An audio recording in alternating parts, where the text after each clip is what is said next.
You ask Tiger to solve. This deals with linear equations with one unknown. The final result is x equals 11 over 9. Let's solve it step by step. Simplify the expression. Group like terms. Simplify the arithmetic. Group all constants on the right side of the equation. Add 11 to both sides. Simplify the arithmetic.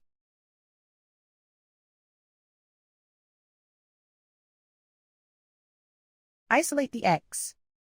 Divide both sides by 9. Simplify the fraction.